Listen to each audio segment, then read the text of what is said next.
What's up everybody, and welcome to the Leading Edge Detailing Online Training Academy. In this tutorial, we're going to be talking about headlight restoration and headlight protection, but it is going to be slightly different to what you normally find on YouTube. On YouTube, there are lots of videos about how to restore headlights, whether it's using a rotary machine, using wet sanding, using 2-pack clear coat, whatever it is. Even some things like using hairspray and wives' tales that probably don't work. We're not going to be heavily focusing on the restoration process. We will be restoring these headlights next to me, but we're not going to be placing a lot of emphasis on that. What I want to do is I want to explain to you in this tutorial what causes headlights to go yellow, the realistic expectation of when you restore that headlight, what the customer can get out of it, and then how to try to delay that aging process from happening again. So without waffling on too much, let's get stuck into it. Headlight restoration basically refers to the process where we are removing the UV damaged layer of the polycarbonate plastic the headlight is made out of.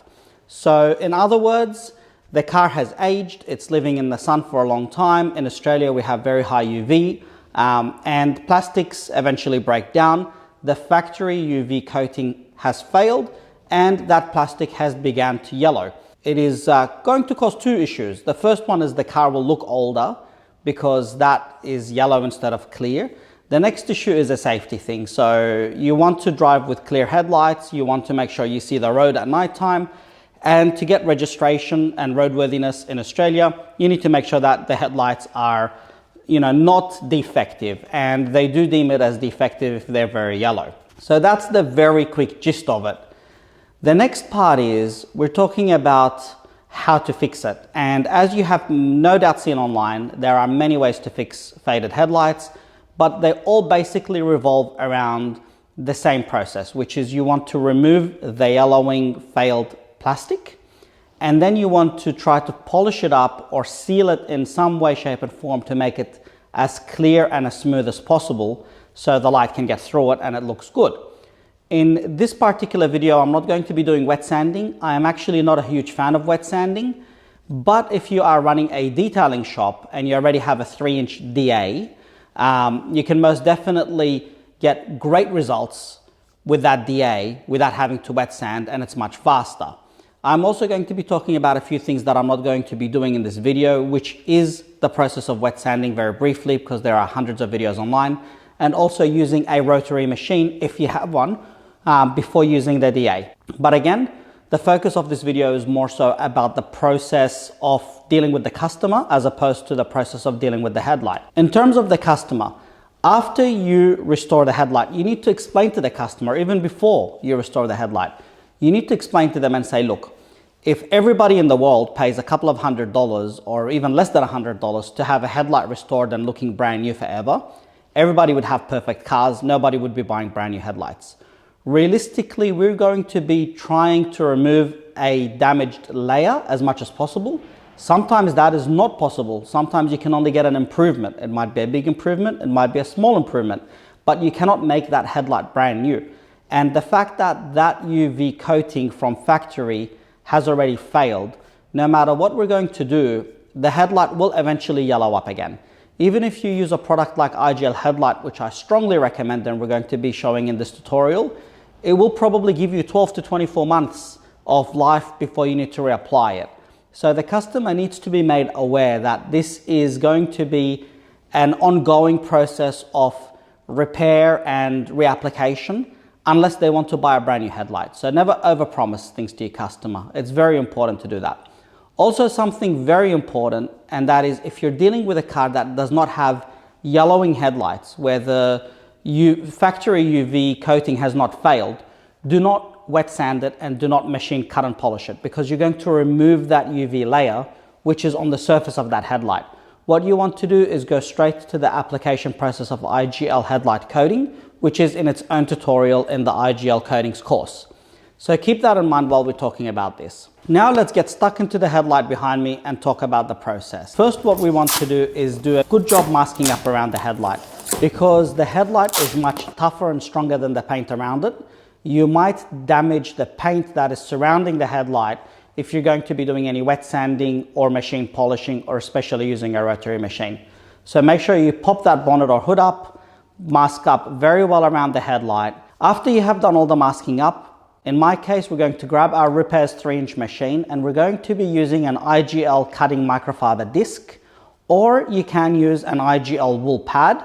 Make sure it is 3-inch, and we're going to be using IGL F1. Clean up that headlight, make sure there's no dirt, debris or bugs on it to begin with. And then we're going to be machine polishing it as if it would be paint. Don't put too much heat in there because you don't want to burn the plastic and melt the plastic. But what we're going to do is we're going to do a very good pass, blow out the pad, make sure that you have removed all that yellowing out of the pad, and repeat this process as many times as you need to. You can replace this process if you are skilled enough with a 3-inch, possibly 3000 grit wet sanding paper with a DA, or you can use a 3-inch rotary machine. I don't have either of these in the garage right now, and these headlights don't warrant it because I'm not a headlight restoration business. But keep in mind, you can do that as long as you make sure to follow up with a finer polish. After we carried out our cutting process, you should be getting quite a substantial improvement, as you can see right now.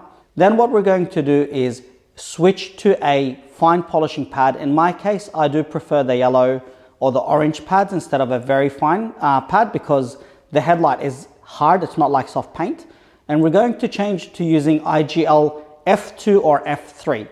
F2 will give you a little bit more cleaning up. So if you do see some buffer haze after you have carried out your F1, or if you want to do a little bit more cutting, use IGL F2 as a diminishing compound, or jump straight onto IGL F3 and clear up that headlight to give it beautiful gloss. After this, and we have covered it in its own tutorial, we're going to be cleaning up the headlight with IGL Precoat and applying 2 layers of IGL headlight to make sure that headlight is looking as good as possible and also protected from UV for 12 to 24 months.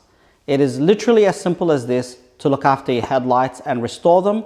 As long as you have a suitable machine, I will not recommend going anything bigger than a 3-inch, but you can probably use even one of those drill polishing pads.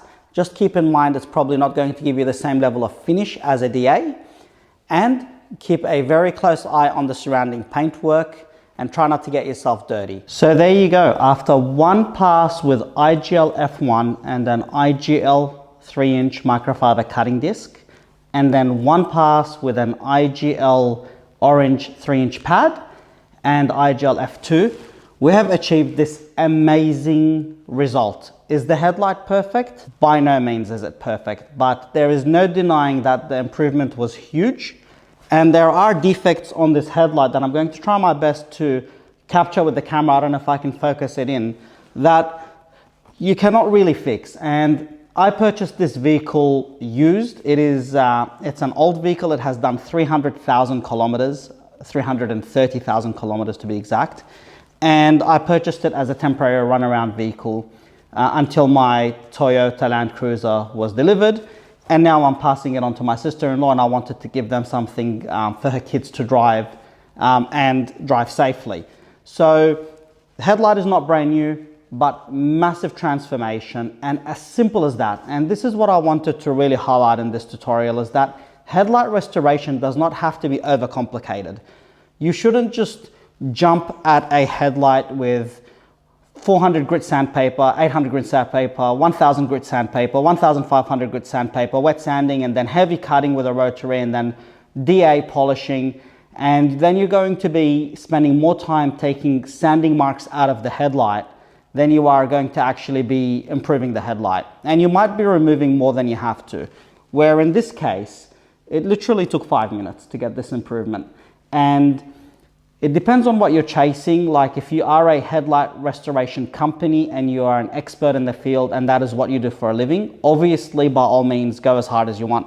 But if you are a car detailer working on people's cars and trying to give them amazing value for money without increasing risk and workload for you unnecessarily, just jump onto the DA 3-inch IGL F1 with a cutting disc, IGL F2 or IGL F3 and a medium pad, and then you can get an amazing result.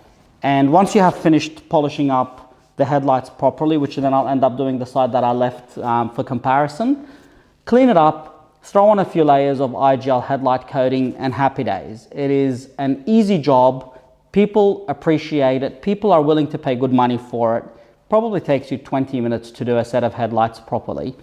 And you can add that onto your business or work to improving your own car. But the most important thing that I do want to highlight again is don't go cutting and polishing and sanding headlights that don't need to be, because you're going to be removing that UV protective layer from factory. And what that's going to do is give you even faster fading in the process after. So if you have headlights that are pretty good, clean them up, put our gel headlight on there. Don't go cutting and polishing and damaging that UV layer. If you don't have headlights that look amazing, just go at it with a DA, or even a rotary machine is not bad, but you just have to be careful with burning through the plastic. But a DA is a no-brainer. Very little chance of damaging anything. Like I said, simple tutorial. Enjoy it. I hope you have enjoyed watching it, and I hope this will give you value in your business and for your personal cars.